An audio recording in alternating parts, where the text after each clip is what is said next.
Is this your office, Tom? Yeah, in the attic of our old house here. Is this the this is you said it was a ship captain's home. Yeah. Yeah, So is this where the action happens, the office you're interviewing in today? this is where I do my writing. Yeah, How many books have you written in this room? four or five, I guess. Oh, that's great. And the fun thing is I haven't cleaned up from any of them. So there's like a debris pile from each book around the room. Wait, you keep the boxes for each book in the Yeah, same room? Oh my yeah, God. just tons of research and stuff. The actual books are in the basement. There's about 3,000 books in the basement. Um, Oh my God. But your notes all stay with you even after you're done with the book? yeah, Oh my gosh. most That's of like having your past lives haunt you. it's kind of nice. Occasionally I'll find like I had held on to this document for literally 40 years. I thought, oh, I know. And I went and got it the other day. And I read it for this novel I'm working on. Wow. Uh, the grand jury investigation of the Chicago police's assassination campaign against the Black Panthers in 1969. I would love to read this book when it's ready. It's uh it's a fun book. Nazis, Black Panthers, and the FBI in Maine. Love it. Love it. Hey, everyone.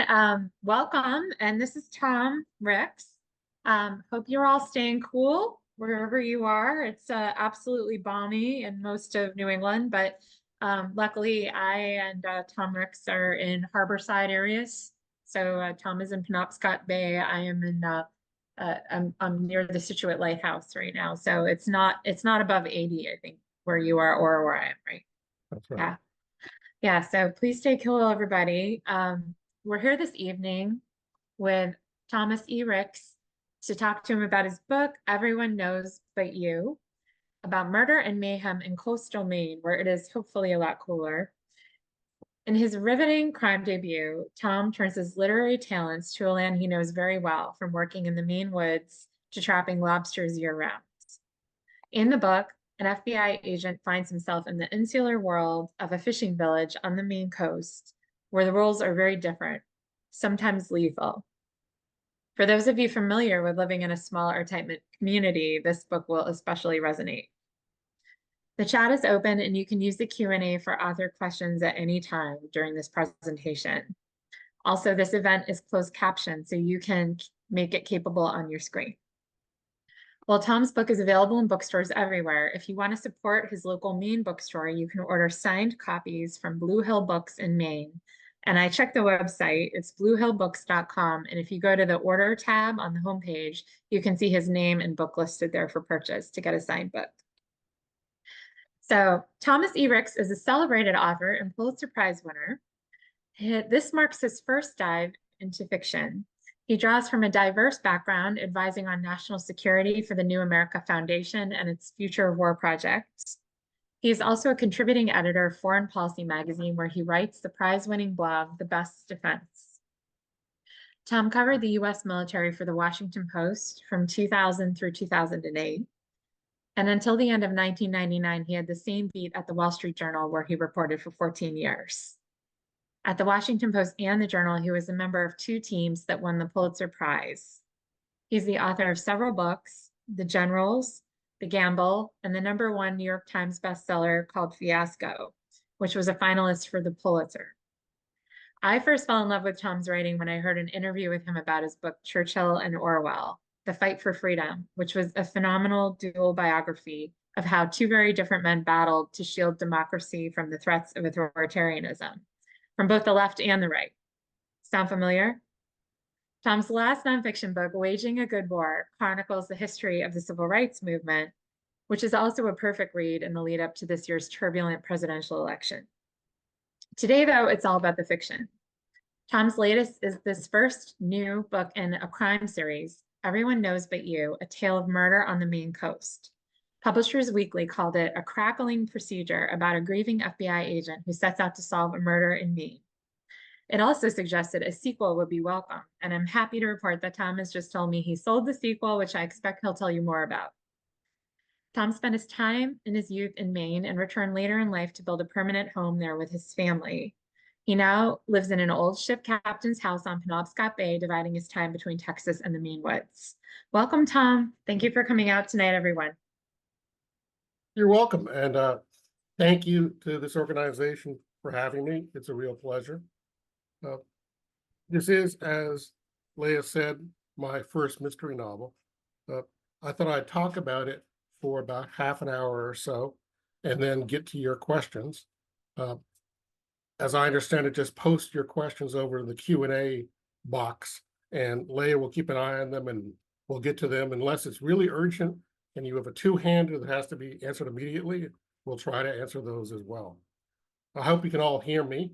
If you can't, put something in the chat or the Q&A if it's not coming through clearly. Because this is a first novel, and because probably most of you haven't seen it, I thought I'd set the scene for us by actually reading a scene from it.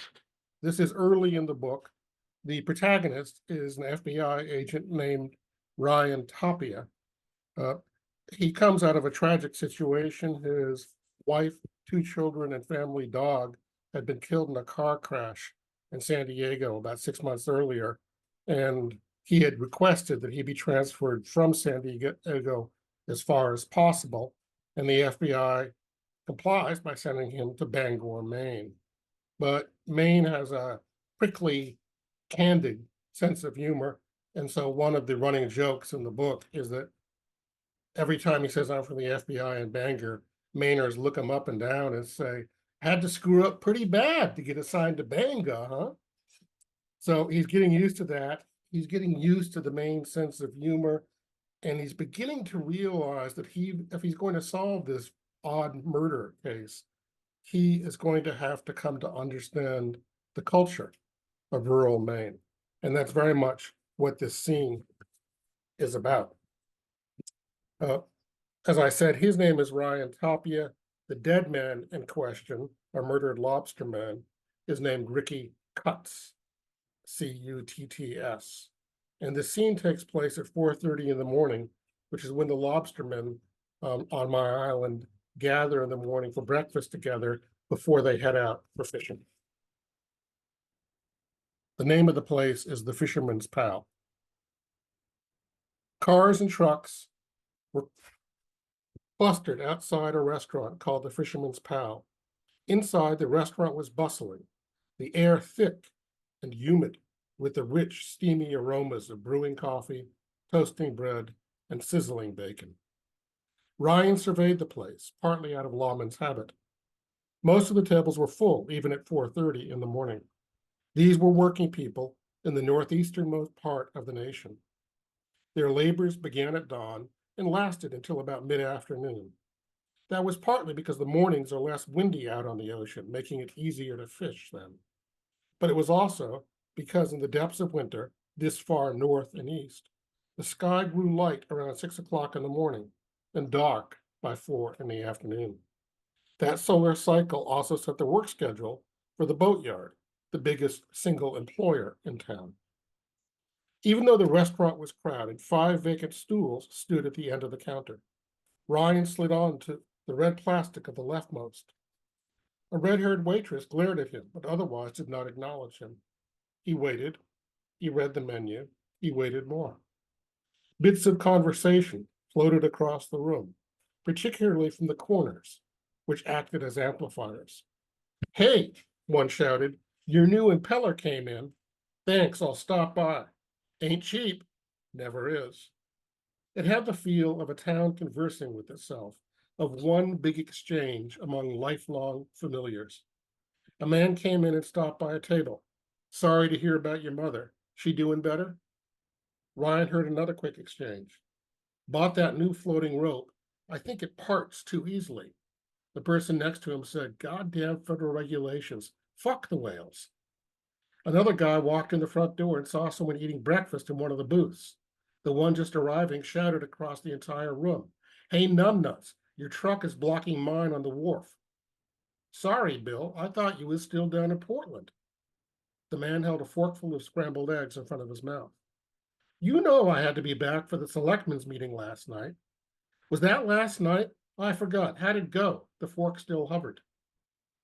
Well, we've got to increase some property taxes to pay for the snow plowing and road salt this coming winter. And right now, I'm feeling like we're going to raise yours. Fuck you too. Laughs on both sides. Hearty, good-natured Maine banter. The forkful of egg finally concluded its journey. The first man offered a solution to the parking problem. Look, you need to block someone. Park in front of Ricky Cutt's old truck. I hear he ain't going to be using it for a while. A couple of faces turned to look at the speaker.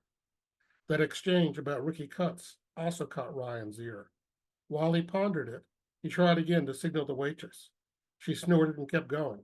Ryan couldn't understand the situation. What had he done wrong?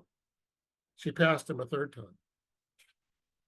So that's his introduction to this seaside Maine town. When I wrote that scene, I was writing about a place my wife and I would eat at once or twice a week. What I didn't know is that the place was in trouble in terms of financially. And just after I wrote that scene, the place closed down. So it's kind of an elegy, unintentionally, for this place where this rural community gathered every day. Writing this also for me was a move from nonfiction to fiction. I found I really enjoyed the shift. Writing fiction is fun, it's faster. Like I told Joe Scarborough on Morning Joe, you can make stuff up, which is pleasant. I compare that to writing a book of nonfiction in which you have thousands and thousands of facts. It's like assembling a mosaic of facts on every page, quotes and numbers and facts, and getting them all right. There are dozens of them on every page, and so there are dozens of ways they can get screwed up in the process. And I found I got very tired of that one verb change by a copy editor unintentionally might alter the presentation of a fact and so make it incorrect. But I found fiction is different and has other responsibilities. There's a moral responsibility in fiction that kind of surprised me. And you don't have that in nonfiction. In nonfiction, a fact is a fact. If in a history book I tell you George Washington picked up a rock, it's not my problem to know why. I'd like to know why. I'd like to know what he did with it. It would be nice. But the picking up of the rock is a fact by itself. In a novel, if a guy picks up a rock, it better have some meaning. Otherwise, why am I, the narrator, bothering to tell you about it? So I found that shift kind of interesting and kept me on my toes. Also, I think in some ways that I didn't believe before, that all fiction is somehow autobiographical. Not in the sense of factually, I saw this or I did this, but this is what I'm thinking about. This is what I'm worried about. This is what I wake up in the morning wanting to write about. This first novel in a series of at least 4 is an introduction to the terrain of an island in rural Maine. The second book, which I've already sold to the publisher just actually last week, the second book is about global overheating, its effects on Maine, as experienced by one Indian tribe that eventually rises up in rebellion against it, against what they call the world burners. The third is about corporate greed and income inequality imposing itself on one rural Maine community. And the fourth, which is still cooking, is about all sorts of things from Black Panthers to Nazis. So fiction is fun. This book is especially fun for me because of the politics of America right now. I was just getting weary of the politics, tired of the weirdness of American political discourse. And I thought, I just don't want to go back in that arena again. I want to do something fun, something totally different. I just needed a break from the hard facts, the weird facts of America today. And I found I love writing about Maine. In some ways, I think this book is a love letter to Maine. It looks like a conventional mystery story, but inside that envelope is this love letter to the state of Maine, its culture, its extraordinary beauty, and its differentness. Maine is so different, and I think people who live here their entire lives know it's different. They're very proud of it. They really identify with the state, but I don't think they grasp how completely different Maine can be. There are so many different ways. Here are just a few of them. Maine is the only state that borders only one other state, only mainland state.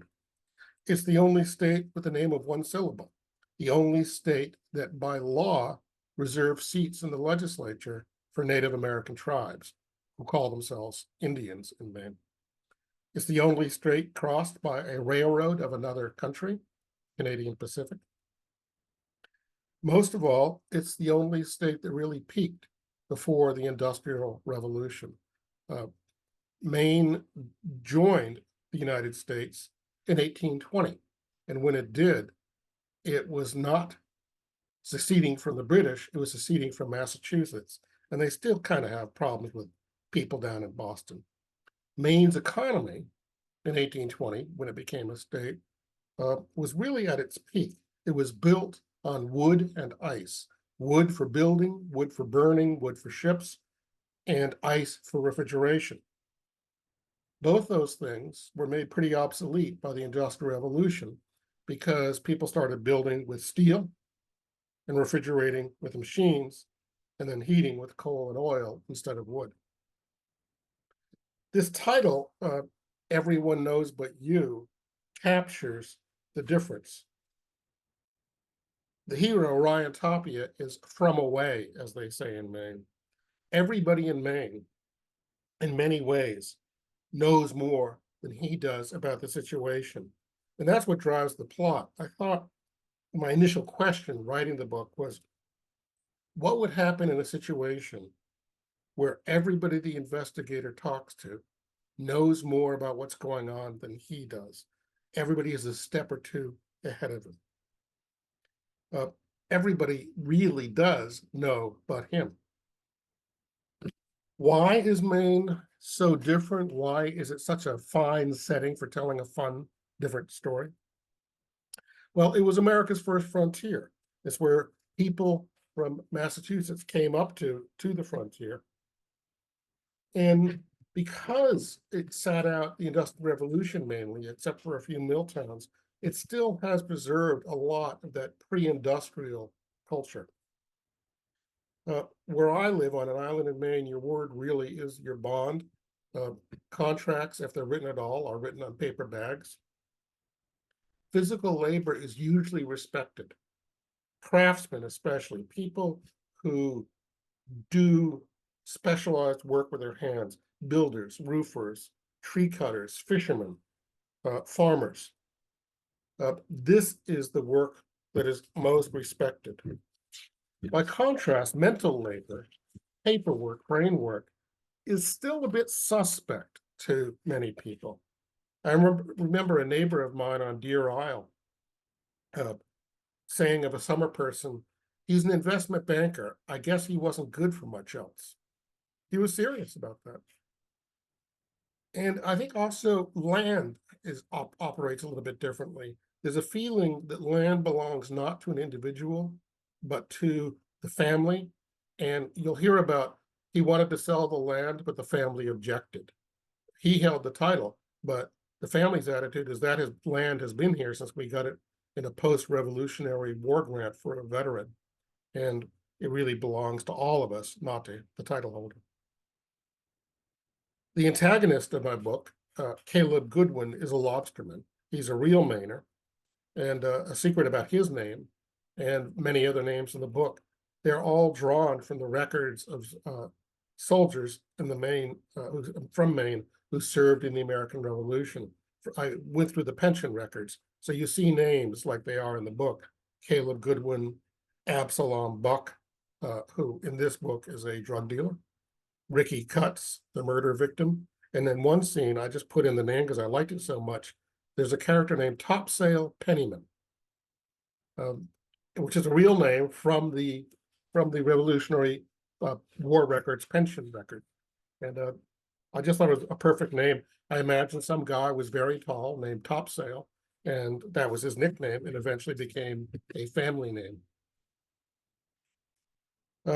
other secrets to the book that might interest you.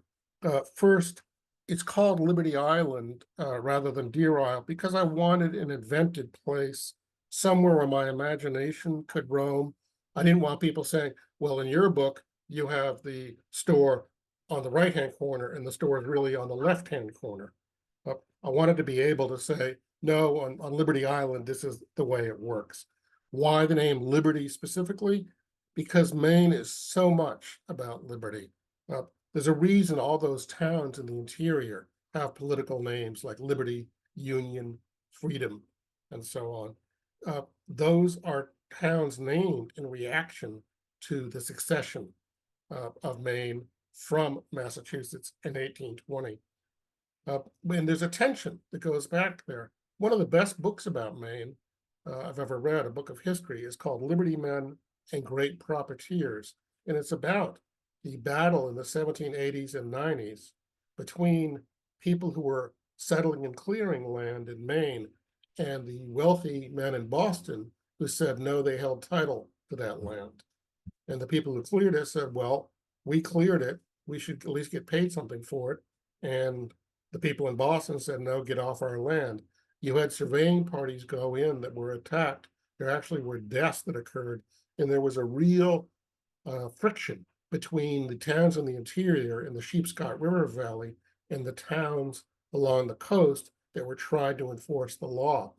Belfast, Maine, which figures in the book, the people in the interior threatened to go out and burn down Belfast if Belfast kept sending surveying parties into the interior woods. If you've ever been to Wiscasset, Maine, another town on the coast, Wiscasset, Maine has a sign saying home of the first stone jail in Maine. The reason they have a stone jail is because previously they had a wooden jail. And when they jailed one of the leaders of the interior party, the people who were the Liberty men fighting for their property, when they jailed him, the people marched down to Wiscasset and literally used ropes to tear down the jail. So Wiscasset built itself a stone jail. So I mentioned one book, Liberty Men and Great Profiteers. It was one of several books that influenced me quite a lot in writing this book. There were several others that I read or had read or I returned to. And it really struck me, there are so many writers about Maine. The place is just full of them. Richard Russo, his book Empire Falls is a lovely novel set in Maine. He's Elizabeth Strout. She's most famous for Olive Kitteridge, which was made into a very good miniseries. My favorite book of Elizabeth Strout, though, is Abide With Me. It's an earlier one of her works, and I read it during the winter. My wife and I were living year-round in Maine. And it was so striking because in that book, Maine's winter light is kind of a character. That waning light, the sun barely rising above the horizon, rolling across the top of the trees, and then going down at 3:30 in the afternoon. Also, for some reason, Maine is just chock-a-block with great children's writers. Where I live is not far from the grave of E.B. White, famous for Charlotte's Web. And that great first line, where are you going with that axe, Daddy? Robert McCloskey, another great children's writer, Make Way for Ducklings, but his main books, Blueberries for Sal, One Morning in Maine, Bert Dow, Deep Water Man.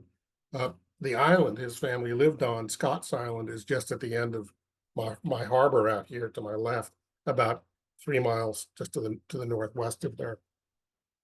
And by the way, you still see Sal McCloskey around town. She has the same haircut she had in the book Blueberries for Sal. Another one is Margaret Wise Brown, who had a summer place out on Vinyl Haven, an island just about 10 miles southwest of here from where I sit. Most famous for Goodnight Moon, but also wrote The Sailor Dog, which people call Scuppers the Sailor Dog. Something I only knew much later in life when I had a sailboat myself was Scuppers Sails a Friendship Sloop, which is a tough little fishing boat, difficult to sail, but very well made for fishing. The cover of this book, by the way, is also genuine Maine. This is a little place in an obscure part of Acadia National Park called Schoodic Peninsula. My wife and I were at this spot a couple of weeks ago. I was surprised when the publisher picked that photograph for an odd reason. I love to go hiking in the winter in Maine. And one winter day I was hiking there, and there's a path that leads right down to the top here of this cliff. But right above it was very icy, and I kind of slid very quickly right to the top of that cliff. So it's a memorable moment for me seeing that cover. That takes care of my prepared remarks. Now I'd love to get to your questions. I understand that if you don't ask enough, Leah will start calling on you. So fire away with your questions. Please don't be too polite. I used to be a reporter, and if I can take it from Donald Rumsfeld, I can take tough questions from you. So go ahead. I see one reference here. Any references in your book to mill towns, such as Millinocket, Maine? No, I didn't write about the mill towns for a very specific reason. They are so different. Their culture is different, their people is different, their demographics are different. A lot of the mill towns were peopled by people who literally walked from Canada to come down to Maine for work. And if my second novel ends up in that area where the Quebecois walked down through the buggy woods, carrying their own food, sleeping on the ground to get work in the mill towns. I don't know the mill towns well enough to write about them. I'd love to figure out a way sometime to really come to understand them, though. I'm gonna wait a little bit. If people don't get more curious, I'm gonna jump in. You guys, you gotta talk to Tom. Oh, you got another. You The see that? question is, when you wrote for the Wall Street Journal, were you living in New York City full time? Is Maine your home state or a bucolic retreat? Okay, when I wrote for the Wall Street Journal, I never lived in New York. First place I lived for the Wall Street Journal was Atlanta, one of their beginners bureaus. Atlanta and Dallas were the two places you began. I really liked Atlanta a lot. I don't think I've lived near New York as a kid. I've never lived in New York City itself. The second place I lived for the Wall Street Journal was Washington or Miami, and then the third place was Washington, D.C. That's where our kids grew up and where we spent a huge chunk of time. Maine, we came to a lot when I was a kid, and I liked it a lot. When I was in college, I spent 2 summers working in the Maine woods as a timber marker and a lurk line setter, an obscure job. The Land Use Regulation Commission, hence lurk, had rules about how close trees could be cut near a stream, a river, and so on, and they differed according to the size of the waterway. And so I would go out and set those lines to help preserve the water. Then later on, we came with our kids to Maine for 30 years, and the kids always loved coming to Maine. And eventually we had an opportunity to buy the house we live in now, and leapt at it and really enjoyed living here. Eventually lived here year round. The thing that got us, though, especially as we got older, was the 5-month-long winter. First snow was late October, early November. Last snow was mid-April. That's a long winter with a lot of darkness. It's not real cold usually, though it has gone down to 15 below here. But our walls, I saw once when a carpenter was working, the walls of this house are about 18 inches thick, because every time they added something like more wood or something, they just added to it. They just put it over the old stuff. So he showed me. So the middle of the wall is basically rotten. There's 200-year-old newspaper and stuff in there, but it's a very thick wall. And kind of, and also he said they used horsehair with mud on in one layer to kind of insulate the walls. In the basement, you can actually see the hack marks of where they knocked the bark off the rafters in the basement. Okay, more questions. Hoping you'll mention the book We Took to the Woods by Louise Dickinson Rich and When We Were the Kennedys by Monica Wood about her mill town.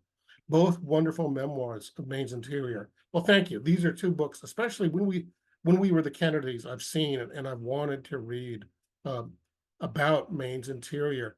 The funny thing is, I published a list, and it's been repeated in a couple of places, of my 5 favorite books about Maine. An unexpected result of this has been the number of people who've said, well, what about such and such? So right now, for example, I'm reading a book called The Maine Hamlet, a memoir by a woman of growing up in far eastern Maine, outside of Machias, in a little town, I think it's called Brownfield, or Whitfield, Brownfield. And it's a wonderful book. I'd never heard of it. So an unexpected pleasure has been the number of people recommending books to me. And that I love reading about Maine, and you're always looking for good things to steal also. At one point, the woman says in her memoir, when the crows were arguing, my mother would say, they're getting political. I love that image of crows, cawing at each other, and the mother telling her child, they're getting political. Okay, Leah, they're coming in fast and furious. I'm going to have to speed up here. Anonymous ask, I read your column, the New York Times Book Review. I write a regular military history column for the New York Times Book Review. And that steers me to new books about World War II, an interest of mine.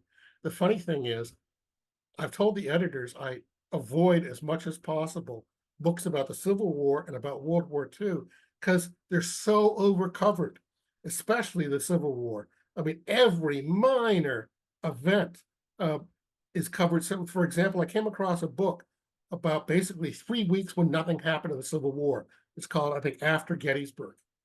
And the guy got a whole book out of it.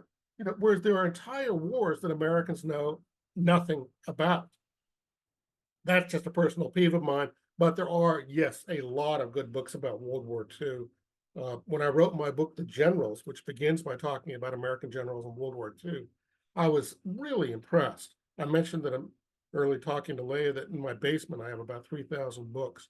And I counted once, I counted them by foot. There are 42 feet of books about World War II in the basement. And some of them are just, some of the really good ones came out so long ago, they've been kind of forgotten. Larrabee, I think his name is Stephen Larrabee, a wonderful book about FDR and Hopkins, Harry Hopkins.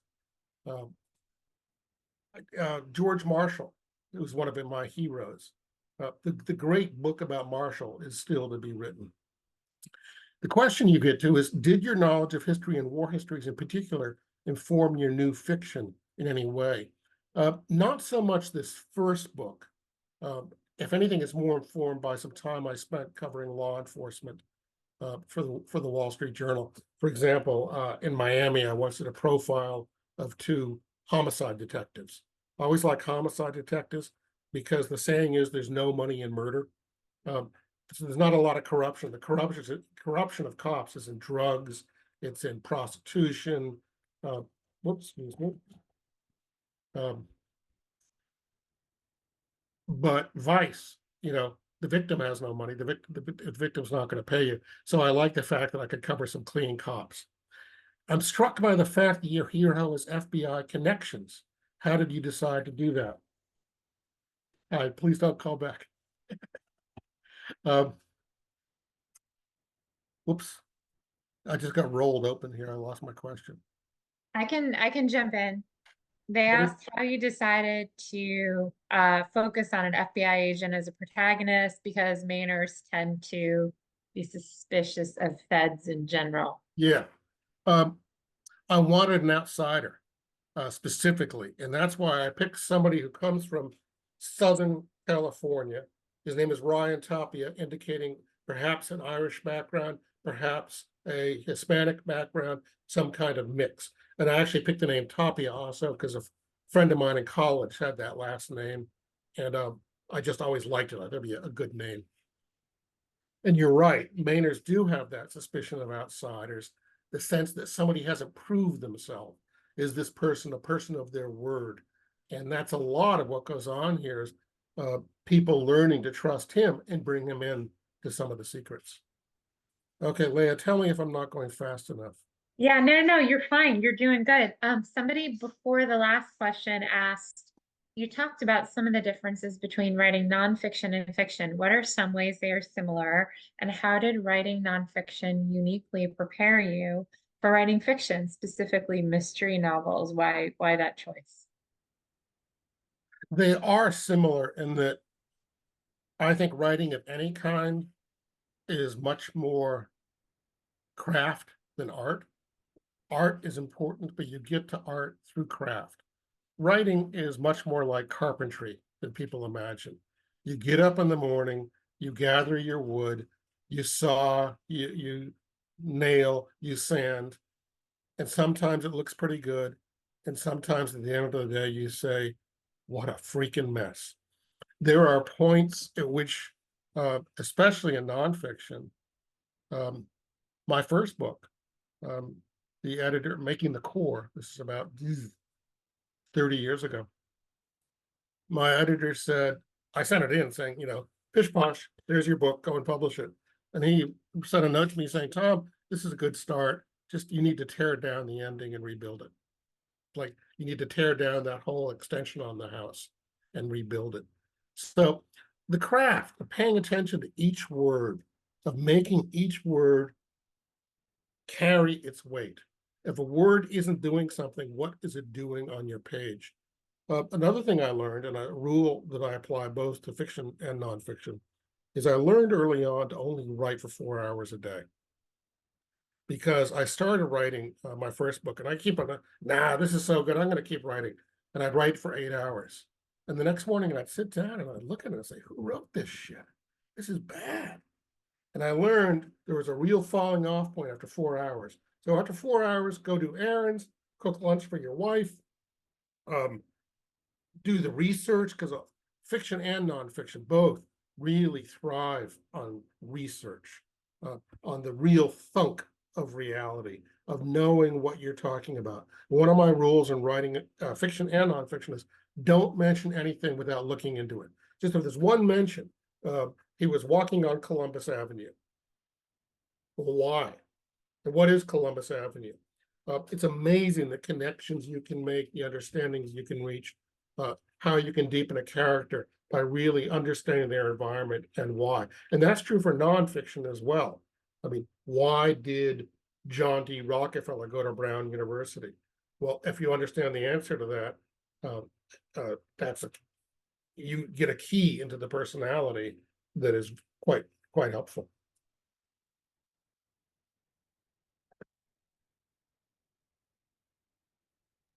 I'm going to just jump in and say that question at the very top also asked, how did nonfiction prepare you for fiction? Which I think is sort of important. How did nonfiction prepare me for fiction? I don't know. You tell me. I'm still not sure if I'm a good fiction writer. I'm learning from each of these books. I think the sequel, Brian Tapia, is better, and I think the third one really has a pop to it. I feel like I've gotten a much better fastball than I did in this first. I think this first novel can be a bit talky in places because I'm exploring it myself. But by the second and third, I'm just zooming along. I think that they're faster paced, and I think are more fun. But I think this first one is fun too. But the other ones are going to be better. One problem a lot of writers have is discipline of writing. As I said, my discipline is to learn to stop writing. I love writing. I like to write every day. Some people like to run 5 miles a day. I like to write 1,000 words a day, minimum of 500. If I don't write every day, I get kind of cranky. I need to write, even if it's just, the dullest expository letter to the editor. I like to write something every day. So for me, that's not a problem. But I think the other thing is I'm learning every day about writing still. I've written 9 published books so far, but every day you learn more about writing, about the arc of a book, about character. My wife is writing a book of historical fiction right now. And the way we learn from each other and talk to each other, um, she's a historian. And I kept on saying to her, you own this book. And she said, well, that's what happened. I said, no, you own whatever happens. And if it doesn't work, if it doesn't make sense fictionally, you need to change it. It's been just a fun discussion the whole time. I actually think she's going to wind up being the American Hillary Mantel, but we'll see how that goes. Someone else asked about how about the small portion of King Philip's War that took place in Maine? Do you have anything to say about that? It's funny you should ask. When I talk about wars, that Americans know so much about World War II and the Civil War and not enough about other wars. King Philip's War is exactly one of those wars I'm thinking of. There's a wonderful book, and I can't remember the title of it, I read about 20 years ago about King Philip's War. Yes, it was bloody, incredibly violent. I think the largest proportion of colonists to die in any war, of citizens to die in any American war. And the American frontier, I believe, also was thrown back about 100 miles. So a really interesting thing. So, yeah, King Philip's War in Maine, boy, there are memories of it, I think, living on even now. When my wife and I were talking today about in this book, A Maine Hamlet that I'm reading, when Indians came by, and this is about 1900, 1910, when Indians came by, the mothers would take their children into the basement and lock them in there. There still was a residual fear just 110 years ago from the experiences with some Indians at some times. So a lot of the notes here are sort of more like statements, like looking forward to reading the book. Mhm. Somebody wrote, as I remember, you did say you were surprised that there is still more to learn about World War II. I do know what you mean. It's hard to keep up. And then someone else wrote, my family has a home in Marlborough, Vermont, so I totally understand the premise of the book. I'm excited to read your new series. I'm a high school English teacher who also taught history for 13 years, so I'm looking forward to it. And then I think there's sort of, hold on, one more here. I said the January 6th insurrection involved some Mainers, some of whom have been convicted. Do any of them appear in your series, or do you have any thoughts about Bunch of good questions. Taken from the top or the last one. January 6th, no, but that's a rich subject. The January 6th insurrection. Thank you for the idea. You planted a seed. It would be interesting, especially because we're going to see some of those people coming back into American life. I've seen some of them running for office, people who have been convicted. How the American system assimilates that is going to be very interesting to see. It doesn't surprise me that the January 6th insurrection included some Mainers. Maine itself is almost kind of a state of insurrection sometimes. There's a differentness to it that I find very similar to Texas, where I also live part of the year. I think that the two states that have an almost nationalistic sense about themselves, that the state is very important to them, as important as the country is, in a way that sort of would never occur to somebody from, Connecticut or Iowa. Other questions here. thoughts about creative fiction? That's the last question. And you said your wife is also doing historical fiction. So do you have thoughts on that? Thoughts about creative fiction. I mean, I don't understand the question. Isn't I think all writings in some must be creative if it's going to be interesting. It's just that the rules are different in how you write nonfiction and how you write fiction, how you make up stuff. And I think part of the writing for me, part of the fun of it, is discovering what those rules are. It's funny, one of the reviews said, it was a very good review, but it said Tom violates a lot of the rules of narrative in this book. And it hadn't occurred to me that I was violating rules of narrative. But I thought, well, they're unwritten rules anyway, so I don't know where they are. There's the question here from the high school English and history teacher intrigues me. He mentions my previous book, Churchill and Orwell, which Leah mentioned also. And it is in retrospect, I didn't know this at the time. I think I write my books in threes. So Fiasco, The Gamble, and The Generals were three books of military history, each one kind of looking at American generalship in somewhat different perspectives. Then I did three books about how you deal with a slide towards fascism or authoritarianism.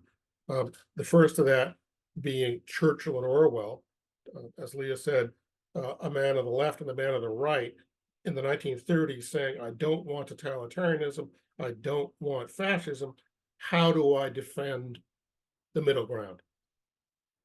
The next book I wrote was First Principles, which is in some ways very similar.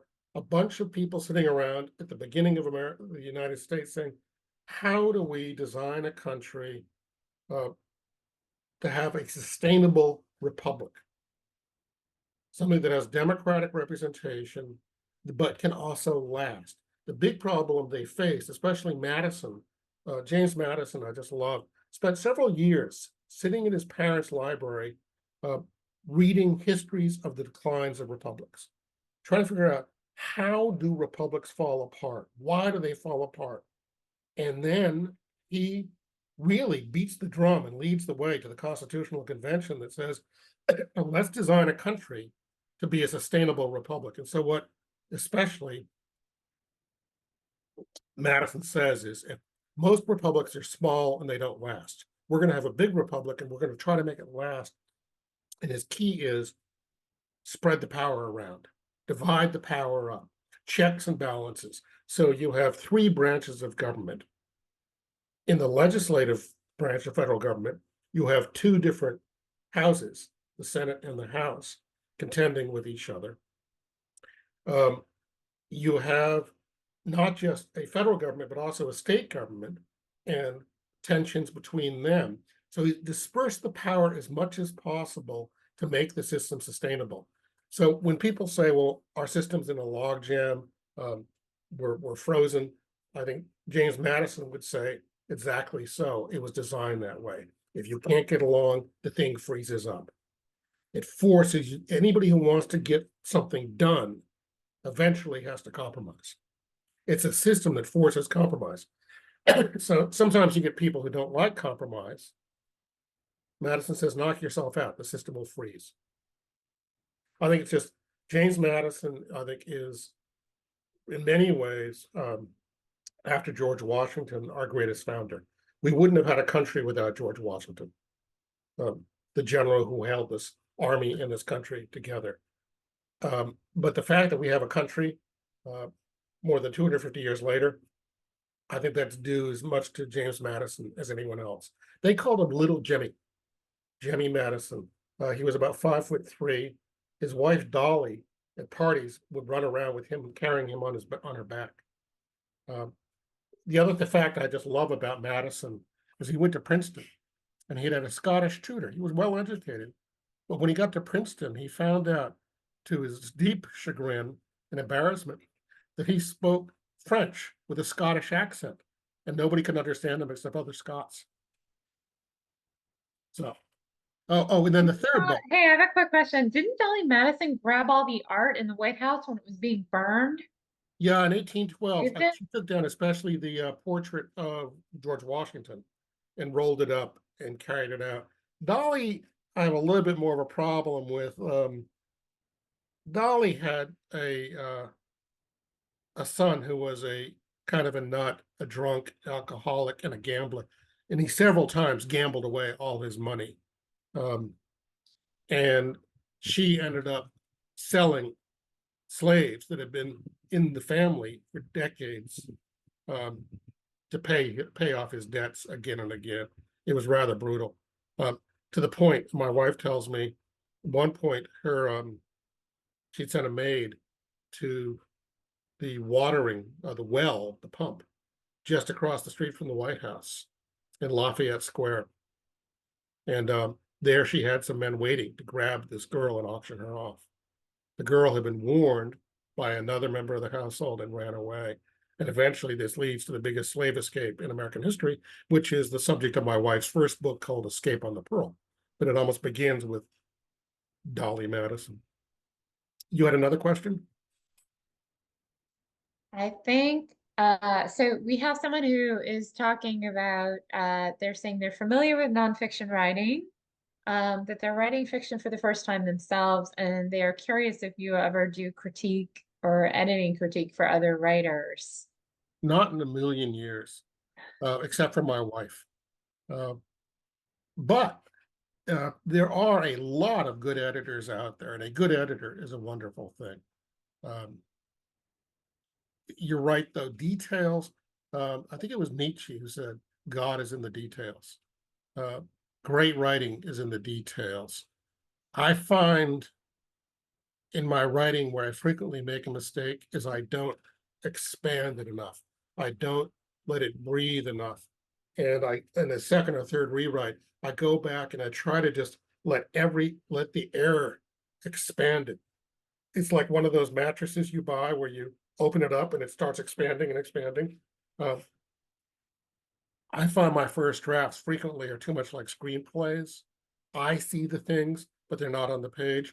And you gotta let it expand, let it breathe, slow it down. I'm remarkable. It makes me pay attention. Sometimes you realize in a scene in a book, nothing has happened for 10 pages, but everything's happened because it's all about what the person is thinking, remembering, doing. Some other famous writing coach, not Nietzsche, said everything is in the emotional reaction. It's not the events that matter, it's how people react to them, think about them, talk about them.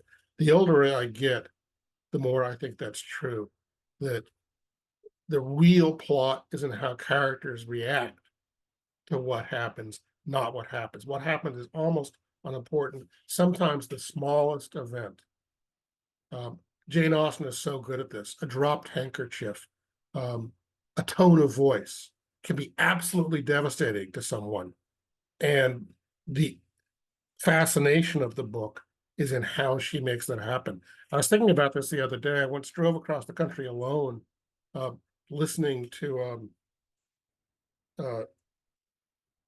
Sense and Sensibility. And it was like having Jane Austen sitting next to me in the driver's seat as we were driving across Mississippi. And she's just telling me about how emotionally devastated this woman was by something that happened. I just love that. Just letting this very slow narration entirely captivate me. So I think also a great way to learn about writing is to listen to audio books on cross-continental drives. I have a question about in your acknowledgments, you wrote you were inspired by the works of several Maine authors, most notably Elizabeth Strout, Richard Russell, and Timothy Cotton. And you also mentioned The Lobster Gangs of Maine by James, I hope I'm pronouncing this right, James Atchison. Mm-hmm. I would love to hear a little bit about any of these writers and how they inspired you. And then there was also one other book you mentioned, The Lobster Coast by Colin Woodward, and that you were deeply absorbed by it. Could you say anything about the ones that might jump out at you? Sure. Lobster Coast by Colin Woodward. It really struck me because I read it 15 years ago when I first moved to Maine full time. And I liked it and learned a lot from it and put it aside. Then I wrote this novel. And on a whim, I went back and reread that book. And I thought, holy moly, I learned so much from that book. I didn't realize how much had stuck with me from that book, how much I know about Maine from that book. So I came away thinking that, at least from my experience, The Lobster Coast by Colin Woodward is the single best book I've ever seen about Maine. I actually ended up talking to him recently. We were planning something literary, and I mentioned this, and he said, "It's funny you should say that. The book is now it's going to be reprinted in a 25th anniversary edition coming out soon." Uh,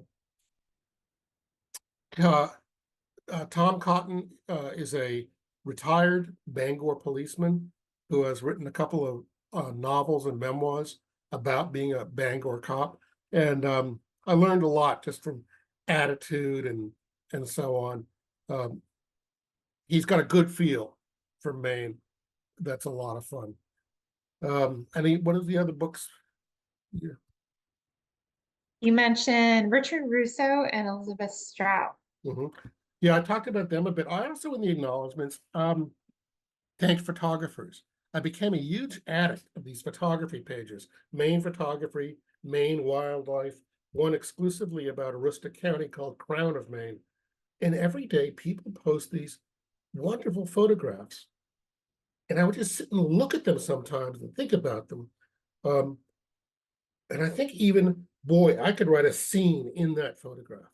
Or this is what my character would be looking at as he or she reacts to the day's events and tries to process the experience they've just had. So these photographs almost were like coaches for me. So I seriously thanking them in the acknowledgments. I'm amazed. I still look at them probably for an hour every day, these about 10 different sites. And in each of my novels, I'm going to thank specifically the photographers who inspired me. I see a couple of other questions. Is the recording of this going to be posted somewhere? Leah tells me it is. And when it is posted, I actually will be tweeting it out on my Twitter account, TomRicks1. Maybe the question was about creative nonfiction. I actually like that question because for some reason I've been reading some really good I know why. I was on the Pulitzer committee for nonfiction this last year, the nominating committee, not the jury, where you nominate the 5 books. And I had to read a ton of books, most of them not very good. After this experience, I wanted to read really good nonfiction. It was like taking a shower or a palate cleanser. So I went around and I looked and I asked people, and 2 great books, 2 wonderful books of nonfiction I've read recently. One is Hellhound on His Trail by Hampton Sides, which surprised me. It's not a subject I thought I'd like. It's about the killing of Martin Luther King and then the manhunt for his assassin. That's Hellhound on His Trail, Hampton Sides.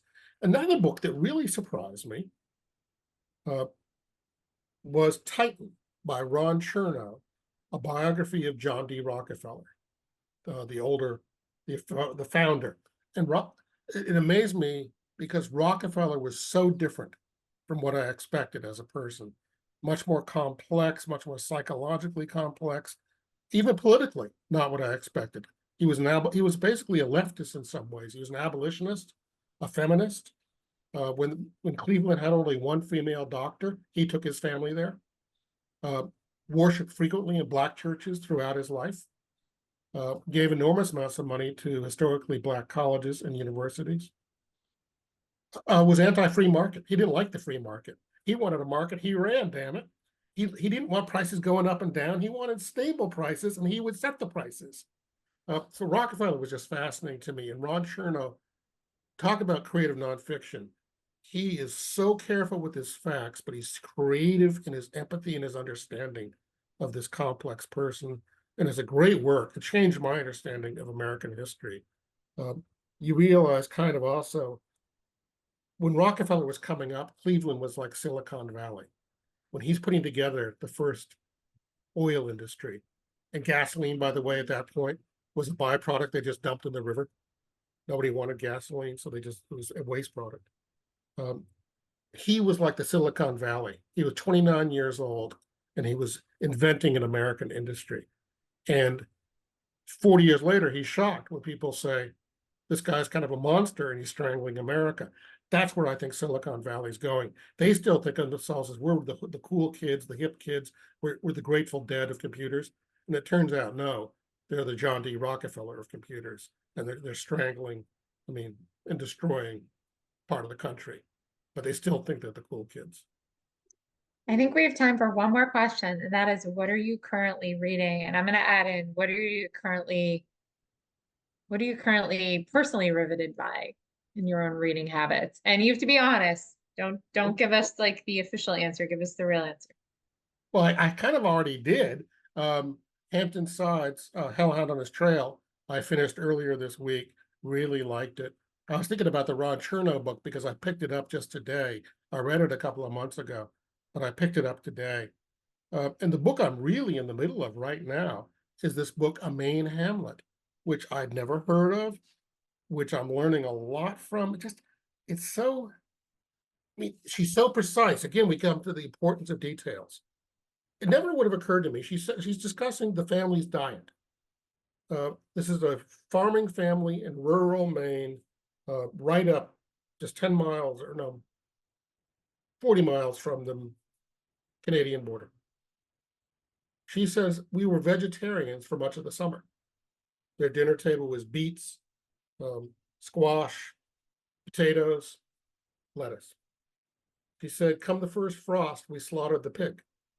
And then we ate almost all meat for a while. And just these little variations, the whole book is like that. When she talks about school, she actually gives the schedule for the school, class by class. She said we were a very modern school. It was one room. There were no classes. Each student was advanced independently. One day the teacher would say, okay, you're finished with arithmetic 2. You're now in arithmetic 3. Go over there. She said all these classes are going on simultaneously. And she said by the time you actually got to arithmetic 2, you'd heard the class 4 times since you'd been in this classroom since you were 6 years old, and you were kind of familiar with it. Something else totally surprised me about this book. She said almost all the kids arrived knowing how to read. Their parents used to teach them to read at age 4 and 5 with objects around the house. And by the time the kids started school at 6, they arrived that morning basically able to read. And that was expected. All the little social rules. People in her town would not take a job as a servant in the big town next to the Machias if you did not eat with the family, because then you were being treated as lower caste.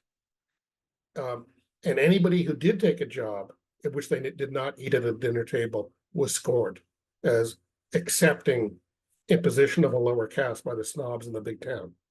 Just a lot of little people would sell their best vegetables because it was a matter of reputation. You didn't sell your bad stuff. You'd feed that to the pig. What was the name of that book? You said Maine Hamlet? A Maine hamlet. She meaning like a hamlet, a little town. Who? Who wrote it?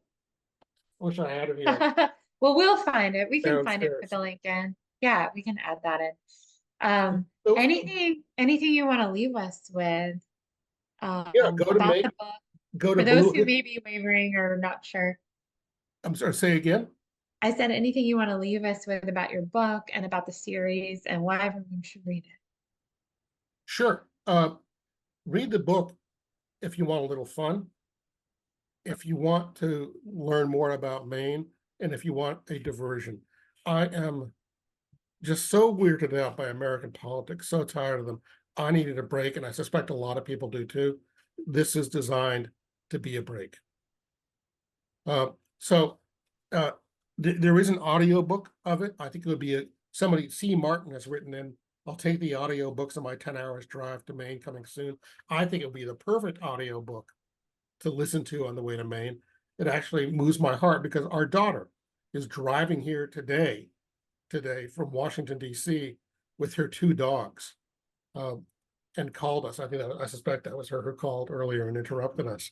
And we've been talking about the audiobooks that she's listening to.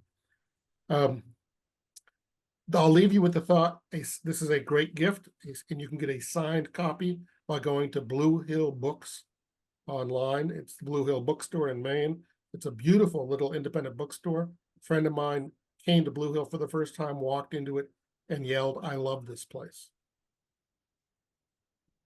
Thank you so much for joining us, Tom. I can't wait to read the whole series. And you can get the signed books again from bluehillbooks.com. You can also go to the link in the chat to order. And I personally think it's the best summer read. I actually think I'm going to get the audiobook in addition because I want to hear it on audio too. And I've never been to Maine. I live in Vermont. Wow, I've just never had the opportunity to have family in Maine, so I'm gonna listen to the book on the way to Maine this summer. great. Thank you Thank for you doing this. thank you. I appreciate it. Goodbye, everybody. Bye, everybody. Be safe. Have a great summer and happy solstice.